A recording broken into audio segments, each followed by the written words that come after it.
Amigos, mucha información tenemos sobre este tema que justamente la semana pasada estábamos tratando cuando el viernes se conoció una nueva noticia. Otro muerto, un enfermero en Palermo. En el lugar encontraron además 100 ampollas de fármacos de uso hospitalario. Y enseguida surge la pregunta, ¿tiene relación esta muerte con la del anestesista del Hospital Rivadavia días atrás? ¿Estos fármacos que encontraron son parte, digamos, de esto que ha desaparecido en los distintos hospitales? Son cuanto menos la misma droga, Mariana. Propofol, fentanilo y por lo menos 15 sustancias más que tenía este enfermero que hacía un mes que estaba en la ciudad de Buenos Aires buscando trabajo. Pero la noticia de último momento tiene que ver con un testimonio que fue presentado por la Asociación de Anestesistas al Ministerio Público Fiscal, fue adjuntado al expediente y es revelador. Esto es da un vuelco a la causa. Que no se conoce hasta ahora. En exclusiva tenemos entonces este testimonio de una persona que aportó información. Mucha información aportó y más que información, lo que tenemos acá es una confesión, Mariana. Nosotros, con lo que habíamos contado la semana pasada, podíamos dar por bastante probado que había personas, médicos, anestesistas, que robaban ampollas de productos, de sustancias que eran de uso hospitalario y la utilizaban en fiestas clandestinas, los famosos viajes controlados o para consumo personal. Todo eso surgía de las evidencias que había recolectado la justicia. Lo que nosotros no sabíamos, y ahora sí sabemos, es que una de las residentes del Hospital Rivadavia había declarado de manera interna en la Asociación de Anestesistas y esa declaración fue presentada en la justicia. Ah, ¿y cuándo declaró ella? Esta declaró a principios de marzo. Miren, ¿hace cuánto que se conoce esto? Declaró cuando encuentran muerto algunos días después de que encuentran muerto al anestesista. La Asociación de Anestesistas empieza una investigación interna, un sumario interno, y en ese sumario interno la citan a esta médica y le empiezan a hacer preguntas. Eso quedó registrado y después lo presentaron en la justicia. ¿Qué dice? Revelador. Vamos a escuchar entonces. Primer dato. Dijo que utilizó medicamentos del hospital para consumo personal. Fuerte, porque ya estamos hablando de una confesión. Y esto es solo el arranque. O sea, cuando en la charla le preguntan por esta situación, ella dice, sí, nosotros robábamos. Recordemos que la muerte del anestesista fue el 20 de febrero, creo, aproximadamente. El 23 de febrero. 23 de febrero, y esto sucede a principios de marzo, o sea que ella quizás se vio acorralada en cuanto... Y no le quedó otra. No le quedó otra, o quiso justamente alertar sobre algo que estaba sucediendo. Yo creo más que no le quedó otra que confesar, porque la habían citado y le habían empezado a hacer preguntas y ella no tenía otra situación que empezar a hablar. Estamos hablando después de la primera muerte del anestesista. Del anestesista, la muerte del 23 de febrero, la citan a declarar a la Asociación de Anestesistas y en la Asociación de Anestesistas ella empieza a contar eso que forma parte de un sumario interno, después se da en la justicia. Bien. Acaba de mencionar a una persona y dice, conocía a Fini y consumían juntas. ¿Quién es Fini? Es Delfina, la mujer que nosotros contamos que habían echado del hospital italiano por robarse justamente sustancias que estaban bajo control. Esta chica que ha circulado sus fotos durante todos estos días, ¿no? Totalmente. Rubiecita, que inclusive hay fotos donde está enchufada a la vía, casi ¿no? Como si fuese gracioso o algo cómico. Y que ¿no? tiene la vía al lado con otra amiga, como si estuvieran compartiendo ese momento. Totalmente. Entonces ya tenemos la confesión de que había una persona que extraía y que además lo hacían en conjunto y que consumían en conjunto. Que esto es lo más grave de todo. Ella, perdón, esta chica que este testimonio, la que declara. No hemos dicho su nombre todavía, no sé si se puede decir. El de pila, Chantal. Chantal, ella trabajaba en el italiano. En el Rivadavia. En el Rivadavia. Pero era amiga, porque había creo que estudiado juntas con esta mujer, Delfina, que trabajaba en el italiano. Robaban del Rivadavia y del italiano. Correcto. Reconoció consumir drogas de uso recreativo. Esto ya es aparte de lo del hospital. O sea, además consumían sustancias como cocaína, tusi, exactamente. Otro tipo de drogas, además de las intrahospitalarias. Un testimonio donde hablaban de este grupo que consumía tusi permanentemente, ¿no? Absolutamente. Que hablaban de ella. Confirma que sustrajo drogas del hospital y aseguró que el consumo fue fuera del ámbito institucional. ¿Qué quiere decir esto? Sí, nosotros consumíamos lo que robábamos, pero no lo consumíamos en la guardia. No lo consumíamos adentro del hospital. Vamos a decirlo de otra forma, no nos inyectábamos en el hospital. Lo hacíamos afuera del hospital. Lo aclara porque hay dudas Lo aclara porque hay dudas. dentro del hospital, ¿no? Totalmente. No, ya si faltaba algo era esto. Esta parte es muy importante porque vos mencionabas y hacías muy bien hincapié, Mariana, en que esta declaración se conoce después de la muerte de Alejandro Salazar, Claro. del anestesista. Y ella lo menciona. Dice que consumió Propofol con Alejandro y reconoció que eran amigos. O sea, ya está hablando acá. Vieron que en un primer momento la muerte de Alejandro Salazar se dudaba si había terceras personas, si había alguien más, si alguien lo habían obligado. Si lo habían dejado muerto ahí. Si lo habían dejado muerto ahí. Acá reconoce y dice, yo consumía con él. O sea que era parte quizás de esas fiestas también, ¿no? Puede ser.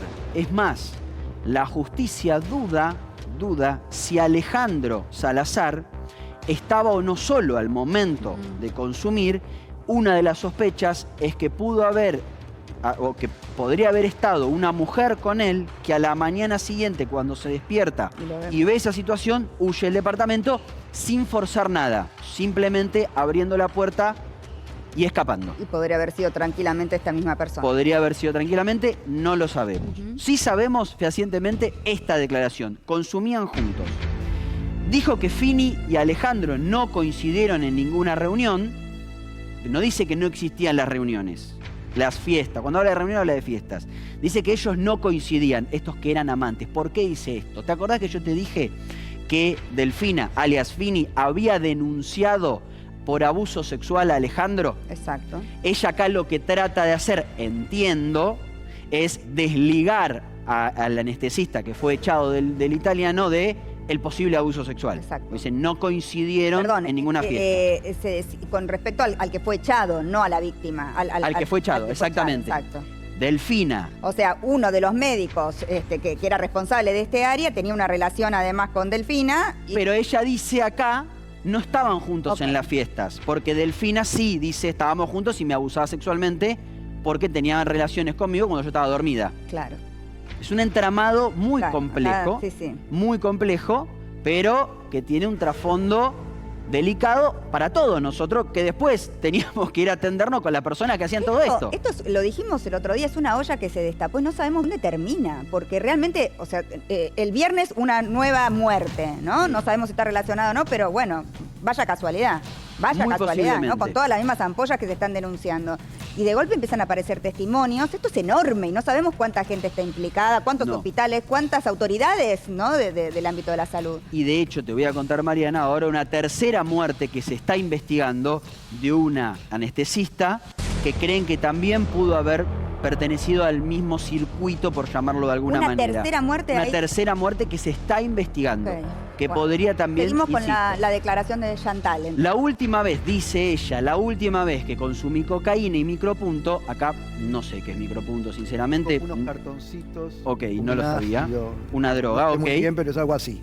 Fue en enero de 2026, o sea, este año, en Colombia junto a Fini. O sea, acá lo que están diciendo es, somos personas adictas, consumimos, además de lo que sacamos del hospital y lo inyectamos, además consumimos cocaína, droga rosa y otro. Fini, ¿en qué área trabajaba del hospital? Era residente, era residente, exactamente, residente de tercer año, que cuando se descubre esta situación, la terminan echando a uno y echando a otro, echando a los dos.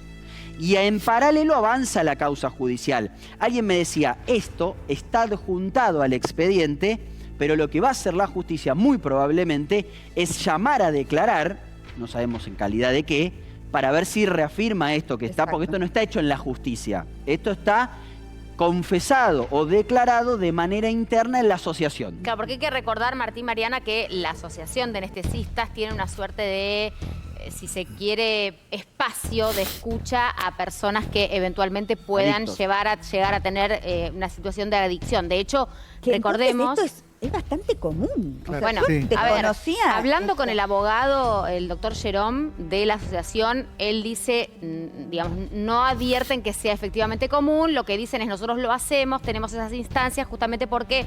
El acceso es fácil. El acceso fácil y son drogas, bueno, que tienen este tipo de consecuencias. De hecho, recordemos, Martín, Mariana, que lo que se hace también dentro de la asociación es llevar adelante testeos, ¿no? Que son testeos, en este caso una de ellas ¿no? Random. pero claro, se hacen muy esporádicamente. La argumentación es que se hacen esporádicamente porque son realmente muy caros, muy onerosos y que esto es algo que la asociación lo da como servicio a la comunidad. Lo cierto es que ¿por qué los hacen ellos y no otras especialidades médicas? Bueno, pero es una pregunta que queda ahí, ¿no? En el tintero. Es tremendo pensar que realmente, no sé, que es algo que deberían hacer en todos los hospitales antes de que nos operen, por ejemplo. Totalmente. Lo que ¿cierto? pasa, O sea, a mí me quiero comentaba, test Mariana al me señor que me va a comentaba anestesiar. que lo difícil de estos testeos es, por ejemplo, en las urgencias, quizás no está el anestesista y lo llaman, viene una urgencia y viene en el carácter de esa urgencia, entonces no le hacen un testeo de Pero nada. esto es tremendo y es muy importante llegar al meollo de la cuestión porque genera una alarma en la sociedad, ¿no es cierto? Claro. Nosotros no podemos ahora estar con este miedo de que no van a Cuando te vas a anestesiar y no anestesiar. saber, claro, quién es la persona, qué le pasa si viene de estar poniéndose Propofol toda la noche, que es finalmente lo que estamos Y viendo. aparte no somos nosotros los que tenemos que preguntar, che,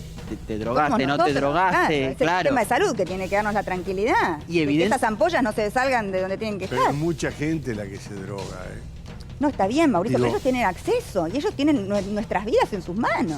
Ah, Sí, no es lo- claro. Pero también lo tiene un conductor. Bueno, Bueno, pero En el colectivo, los conductores les un hacen chofer de testeos. taxi. No, A los no conductores- hace bueno, nada, se no hace supone nada. que la CNRT debiera hacer No testeos. le hacen a nadie. Está bien, se supone que la CNRT debiera hacer testeos. A Han diferencia de lo hecho que pasa acá... digo, pero ahora, digo, si vos me decís que hay un departamento dedicado a hablar con posibles víctimas de adicción dentro de lo que es el círculo de anestesistas, o sea que es algo que Ahora, Está bien, recurrente. el tema de los anestesistas también es un tema muy delicado, porque la Asociación de Anestesistas nuclea a los anestesistas.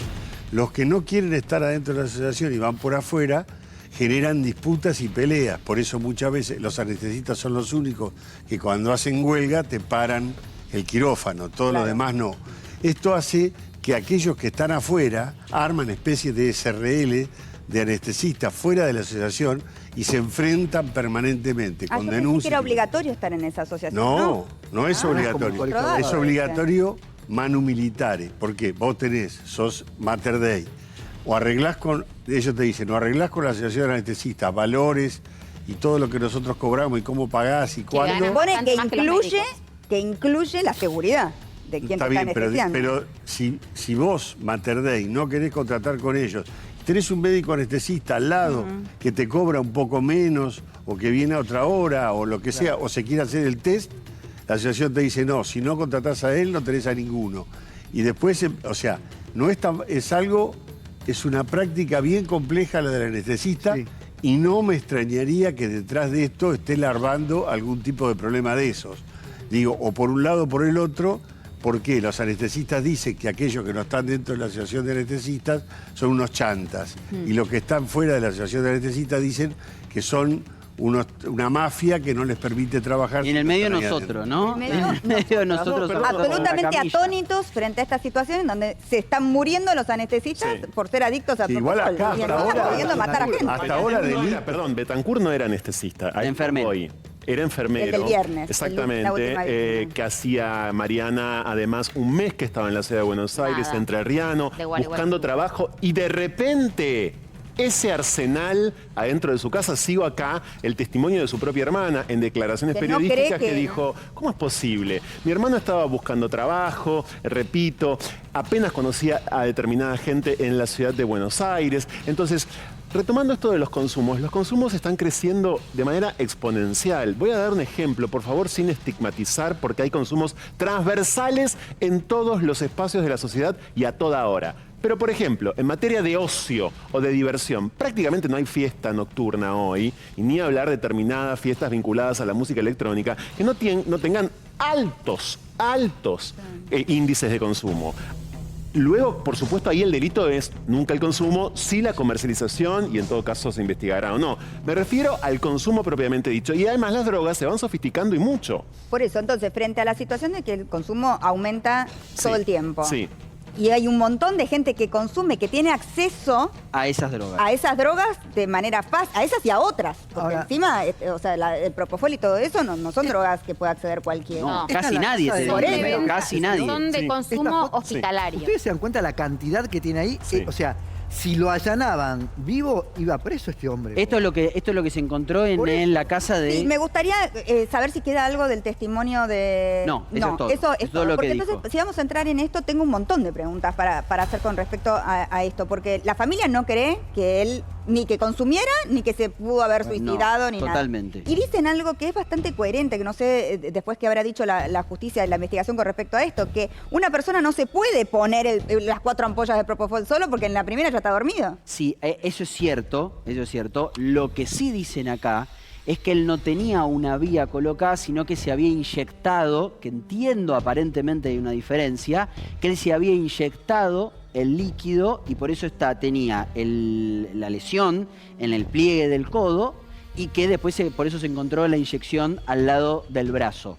Eso es lo que dicen de la investigación. Ahora, también es cierto que es mucha droga como para Mucha que se la pueda cantidad. administrar él solo. Por supuesto. Y Eso- aparte que no tenía una situación económica él tan holgada como para pensar, digamos, que estaba metido en este negocio, Pero ¿no? estaba Que- trabajando de algo que no corresponde, pero estaba, yo sé, lo sé de muy buena fuente, estaba tratando de hacer dinero de otra manera. Sí, entiendo. Sí, de otra manera, no importa cómo.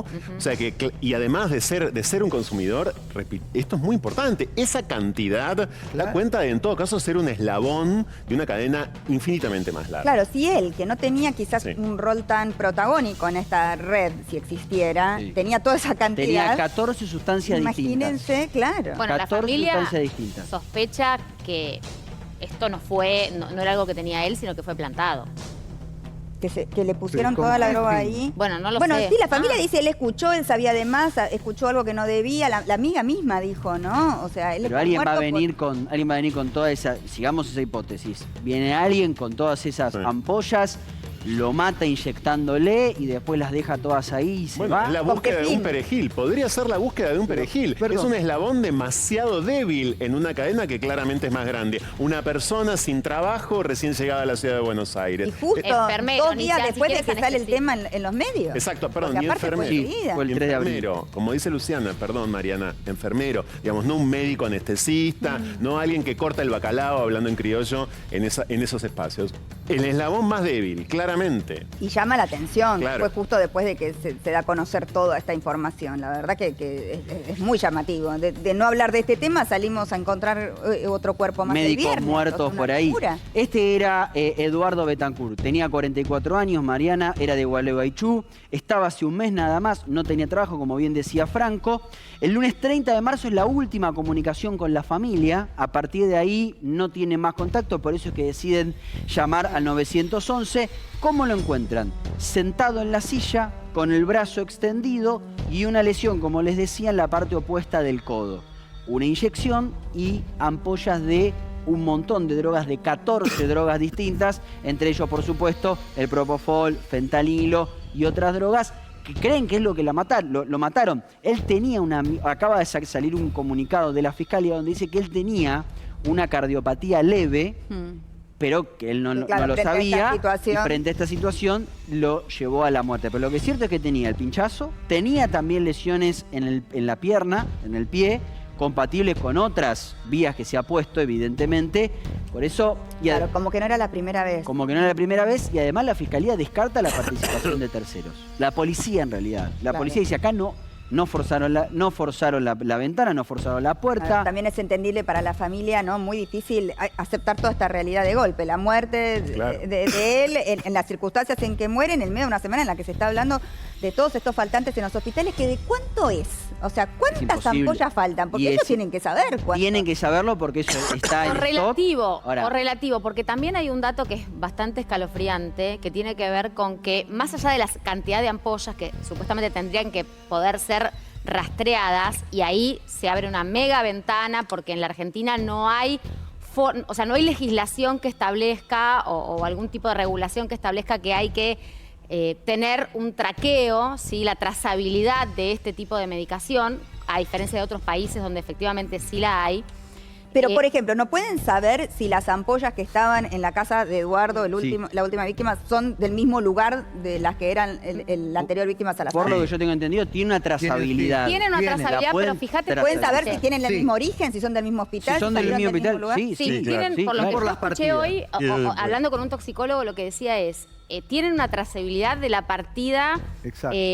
Original, sí. Sí, pero no de cada ampolla, Claro. sino del lote. O sea, es mucho más genérico. El lote es una cosa más genérica, más gruesa. Cada una de las ampollas, te digo lo que hablaba hoy con un Pero con un esas toxicólogo. ampollas deben pertenecer a un lote que tienen... Y ese lote debería estar Exactamente. identificado Pero en qué fíjate hospital este está. detalle, que No, ese lote está y tiene que estar claro Sí. Claro. quién sacó cada una de Está las bien, ampollas pero- del lote. claro. Por eso tenés trazabilidad.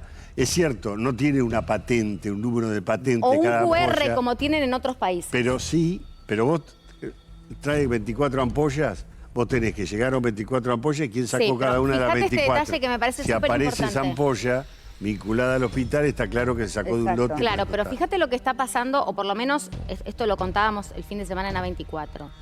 Hospitales, no solamente hospitales privados, sino también hospitales públicos, donde aparecen, y he visto las fotografías, investigación periodística, donde aparecen en los baños descarte de ampollas. Y entonces, ¿qué sucede? No solamente se utiliza la ampolla, ponele que a lo mejor se sacan 3 ampollas, te doy un ejemplo así genérico. Queda un poquito de cada una. Exacto, entonces, ¿qué hacen? Con una jeringa extraen el resto, con lo cual esto implica posibilidad de contaminación y demás.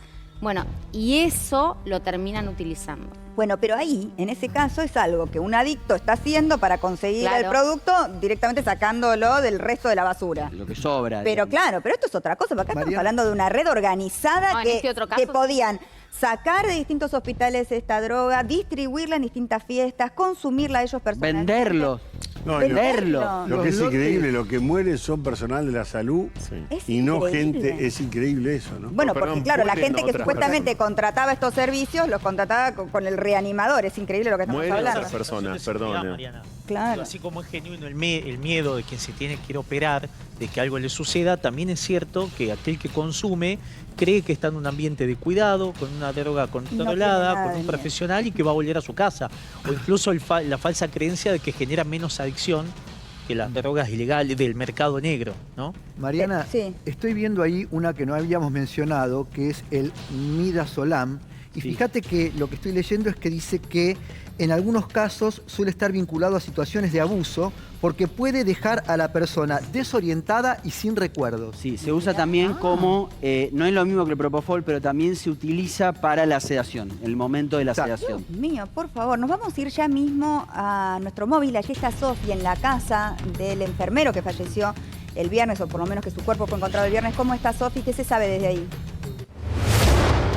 Hola Mariana, muy buenas tardes. Así es, estamos en la zona de Palermo y estamos justo en la puerta del edificio donde fue hallado sin vida Eduardo, un enfermero de 44 años, el viernes. Te quiero decir que hasta el momento no sabemos si hay familiares aquí todavía en el departamento. Son 9 los pisos, solo hay el A. No quisimos tocar timbre porque nos parecía un poco incorrecto. Queremos respetar también la situación a pesar de que esto ha sido el viernes. Como decían ahí, alrededor del cuerpo que fue hallado en la silla del comedor sin signos vitales, rodeado de más de 50 ampollas de fármacos. Había también jeringas, guantes de látex, 3 teléfonos celulares. Entre estos medicamentos hallados también había, bueno, propofol, como decían ahí en el piso, lidocaína, dipirona. Había muchos medicamentos. Quiero decir que lo que arrojó la autopsia en estos momentos fue que la muerte se produjo como consecuencia de una cardiopatía hipertrófica y dilatada con congestión pulmonar. Claro, producto de lo que haya esperando a ver consumido, si ¿no? baja. Claro, estamos esperando a ver si baja quizás algún vecino que nos pueda brindar algo de información. No era una persona conocida, era un enfermero de 44 años que solo llegó a la ciudad de Buenos Aires para trabajar de lo que Y le hacía gustaba muy poco hacer. que estaba, La- ¿no? O sea, había llegado hace Cerca de un mes. Estaba Un hace mes. unos meses nada más. Mm. Estaba hace más o menos un mes. La hermana no se pudo comunicar con Eduardo hace más o menos unos días atrás, entonces se preocupó, llamó al 911, llamó a la policía intervino y cuando entraron al departamento lo encontraron a Eduardo en la silla del comedor sin vida, Mariana. Nos vamos a quedar a la espera. Gracias, Sofi. A ver si aparece algún vecino, si nos puede contar. Pensaba recién mientras te escuchaba qué silenciosas estas adicciones, ¿no? O sea, realmente nadie podría quizás sospechar, ni siquiera su propia familia, que él estaba consumiendo esto, ¿no? No es que le vamos a preguntar a un vecino si se veía signos de ser adicto, y seguramente no. Esto es muy silencioso. Funcionalmente sociales, digo, parecían. Imagínate, trabajando en un hospital, ¿no? Bueno, vamos a volver con vos enseguida, Sofi. Vamos a hablar ahora con Francisco Dadic, toxicólogo. ¿Cómo estás, Francisco? Gracias por atendernos. Hola, ¿qué tal? Buenas tardes, por favor, es usted. No salimos del asombro con este tema realmente, ¿no? Cuando vos te enteraste de la noticia de este nuevo enfermero que había aparecido muerto y la cantidad de ampollas y de drogas tan distintas, tan diversas, ¿qué es lo primero que pensás? ¿Que este chico podía consumir esto así de manera frecuente? ¿Qué produce en el cuerpo esta combinación de drogas? A ver, es frecuente ver consumo de fentanilo, sobre todo sustracción de ampollas, ¿no? Y personal de salud. Ver enfermeros que se mueren o personal de salud que tiene una afección grave por este tipo de drogas no es novedoso.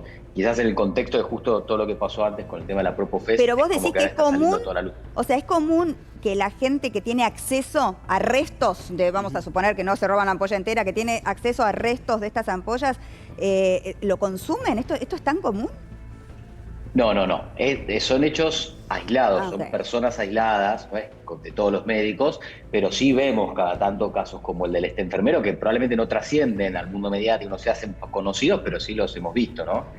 Y estas drogas sí tienen acceso, en realidad son drogas que se encuentran juntas, o sea, midazolam, propofol y fentanilo lo puedes encontrar en cualquier guardia de hospital, porque habitualmente se combinan para hacer una sedación, para lograr un efecto anestésico, para mantener a un paciente conectado a un respirador, ¿no? O sea, es frecuente que haya acceso a este tipo de medicamentos. Los otros medicamentos que encontraron, ¿me los mencionás de vuelta? El que dijiste vos recién. El midazolam. Midazol S. Midazolam. Eso, por ejemplo, digamos, ¿es raro que alguien tenga acceso a ese medicamento o es algo que se consigue también? ¿Qué produce? No, se consigue. Es de la familia del clonazepam, el lorazepam y demás, una benzodiazepina, pero se usa en forma endovenosa para lograr una sedación rápida y, como ven que lo mencionaron, borra la memoria anterior, o sea, uno no recuerda lo que pasó con tiempo atrás. De hecho, en algunos casos la hemos encontrado en situaciones de abuso al midazolam, como si fuera una burundanga, ¿no? Por esto mismo. Y sí, se puede, lo mismo, se pueden hacer estas sustracciones, sobre todo en hospital o en lugares donde se trabaja con esto. Desgraciadamente este chico encontró la muerte aplicándose todo esto, ¿no? Pero digo, si una persona se aplicara todo esto o lo consumiera de manera frecuente, ¿cuáles serían sus síntomas? ¿Y al otro día podría ir a trabajar normalmente? A ver, las tres sustancias de por sí son peligrosas solas. Las tres provocan depresión respiratoria. Uno se puede morir solo por midazolam, propofol o fentanilo. Si se mezcla acá encima tenemos un efecto potenciado, ¿no? Pero si en bajas concentraciones uno puede utilizarlas, se podría una persona utilizarlas y después ir a trabajar en ese sentido. Como y no se nota. Puede pasar. No es que llega la persona, porque digo que es una adicción silenciosa, porque bueno, en general cuando uno ve a un adicto, bueno, se empieza a notar, ¿no es cierto?, en el comportamiento, en la conducta. Pero a ellos no se les nota porque, digamos, el anestesista iba al otro día a trabajar y pensó operar. O sea, la noche que encontró la muerte, al otro día pensó ir a trabajar. Claro, estos casos son tardíos, detectamos ya cuando se mueren. Hay algunos indicios, ¿no?, que uno puede ir encontrando en alguien con un consumo problemático, y quizás el aislamiento, los cambios en su manera de reaccionar, de ser, ¿no? Que nos pueden ir sospechando de que tenga algún tipo de problema, de adicción y demás, ¿no? Pero bueno, son sustancias que habitualmente cuando encontramos el problema ya tenemos una persona probablemente con un consumo, claro, severo. Quizás también pueden verse los sitios, como son sustancias que se usan en forma endovenosa, en los brazos, donde están las venas, donde se coloca los sueros, suelen verse marcas también en la persona que utiliza este tipo de sustancias, ¿no?, que son endovenosas. Eso también nos hace pensar que si a los médicos los miraran, simplemente se darían cuenta, ¿no es cierto? O sea, ya no pasa por hacerles el test, a ver si... Totalmente. Sí, Martín. Francisco, quiero plantearte la escena donde se encontró a esta persona muerta, al enfermero, hace algunos días nada más. A ver, ¿qué opinarías vos si fueses perito de esta causa? Se lo encuentra sentado, con el brazo extendido, un pinchazo en el reverso del codo, sangre en la boca, la inyección y las ampollas utilizadas. ¿Qué te da a pensar a vos esta escena? pudo haber alguna otra persona, lo pudo haber hecho él solo. Se dice que consumió o que se inyectó 4 ampollas de estas drogas. ¿Alcanza? ¿Lo puede hacer? ¿No lo puede hacer? Claro. A ver, la mayoría de las personas que utilizan este tipo de sustancias saben administrarlas, saben cómo inyectarse y más, como pasaba en su momento con la heroína, ahora con el fentanilo saben colocárselas, más aún si son personal de salud, ¿no? Porque tiene acceso y conoce cómo colocar una vía y demás. ¿Lo pudo haber hecho solo? Sí. Es llamativo quizás la cantidad de ampollas que hay en el lugar, ¿no? Que ahí hay algo que no termina de cerrar, si había un comercio, porque una persona con un consumo problemático lo utiliza para él mismo consumirla y darse placer o lograr un tipo de efecto. Pero esa cantidad, la verdad que es, claro, quizás era excesivo, ¿no? Las dos cosas también pasa, ¿eh? Las dos cosas, ¿no? Quizás Sí, las claro. tenía para distribuir y al mismo tiempo las consumía, ¿no? Que bueno, Eso, evidentemente el nivel de adicción es muy alto también, ¿no? O sea, ¿qué tan alto es una persona que consume para probar quizás de manera recreativa estas drogas? ¿Puede generar adicción rápidamente? Excelente como lo definiste. Rápidamente provoca, a ver, el consumo problemático tiene muchas aristas, ¿no? Tiene que ver con muchas cosas sociales, de la persona, psicológicas, pero la droga en sí, este tipo de sustancias, como el fentanilo, ya de por sí son más adictivas que otras, ¿no? O sea, desarrollan un consumo problemático mucho más rápido y probablemente mucho más potente que otras sustancias. O sea, tenemos un doble riesgo, la muerte por un paro respiratorio o desarrollar una adicción severa rápidamente. Claro, porque da la sensación de que, aparte, estos chicos residentes tan jóvenes, como que desarrollaron la adicción casi sin darse cuenta, ¿no? Como que empezaron a consumir y rápidamente eran adictos. Pero por efectos que te quería consultar, justamente, Francisco, por ejemplo, pienso, ¿cuáles son los efectos concretos del consumo de fentanilo y de propofol en prácticas sexuales? ¿Hay una relación directa? ¿Estimulan las prácticas sexuales? ¿Qué generan? No, a ver, se usan muchas sustancias distintas para prácticas sexuales. Sí. No son de las más usadas, de hecho, es más, lo hemos visto más con éxtasis, que por el mecanismo de acción que provoca da más sensación de deseo de contacto, con la ketamina, con otras drogas. Acá lo que pasa es que hay un efecto más sedativo, obviamente hay liberación de neurotransmisores en el cerebro que provocan placer, y hay una cosa también más disociativa que puede estar vinculada a la práctica sexual. Yo creo que acá se complementa la práctica sexual, pero no son sustancias que se usen particularmente para esto, al menos no que nosotros vengamos escuchando desde hace tiempo, ¿no? La sensación que uno, o por lo menos lo que yo me imagino de estas fiestas donde supuestamente se contrataba este servicio, es de gente dormida, ¿no? O sea, aplicándose esto y en un viaje propio, ¿no? Es dormido, claro. Es dormido, sí. Son sedantes muy potentes, así que seguramente estén dormidos, o sea, varía, por supuesto, la concentración y la dosis administrada, ¿no? Pero sedantes y analgésicos, el efecto también del fentanilo es para el dolor de analgésico, muy potente. Entonces la persona va a estar dormida, obviamente en su cerebro pasan cosas, ¿no? Exacto, sí. Francisco, un poco volviendo a la pregunta de Mariana y a toda esta gente que un día está en la fiesta y el otro día está anestesiando a todos nosotros. Si le hacen un estudio después de esa fiesta, ¿cuánto tiempo dura dentro del cuerpo como para poder decir sí, consumió?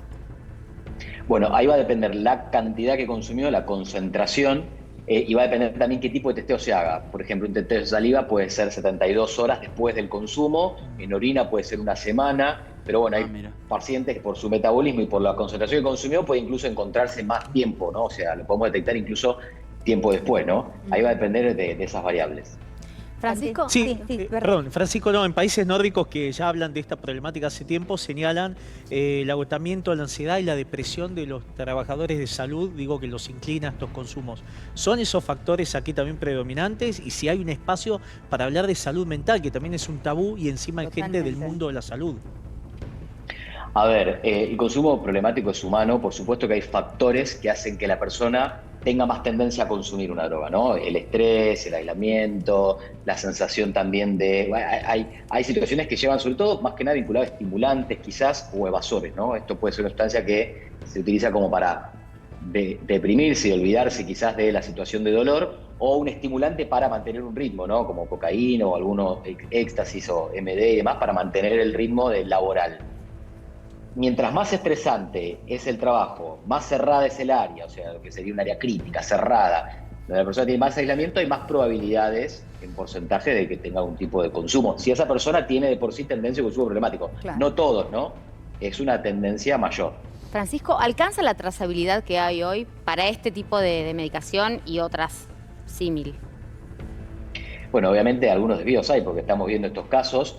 Yo creo que se debe reforzar un poco más. Ahora la trazabilidad va de punta a punta. Ahí es donde hay que ver en dónde están las fallas, ¿no? Yo creo que hay un punto que tiene que ver con la prescripción médica, la indicación médica, en donde es difícil de controlar. No puede controlar un laboratorio, no puede controlar la química, pero quizás controlar al médico que prescribe, que cree que son 2 ampollas y termina siendo, cree que son 3 ampollas y termina utilizando 2, bueno, ahí puede haber algún error que, bueno, hay que ordenarlo mejor, claramente, porque de estos casos siguen pasando. Claro, pero lo que nos damos cuenta es que no surgen de ahí, surgen de adentro del hospital los faltantes. Claro. Muchísimas gracias, doctor. Gracias, Francisco. Un placer hablar con vos siempre. Muchas gracias. Muy claro. Por favor, ustedes por la comunicación. Muchas gracias. Bueno, vamos a seguir hablando de este tema porque realmente, además me parece que es algo que a todos nos ha pasado, ¿no? Claro. Conmovidos realmente y sorprendidos, porque desconocíamos que esto fuera un problema. O sea, no se hablaba de esto. Y que no se sorprende el toxicólogo, ¿no? No es que dice, uy, qué barbaridad. La propia Asociación de Anestesiólogos tiene un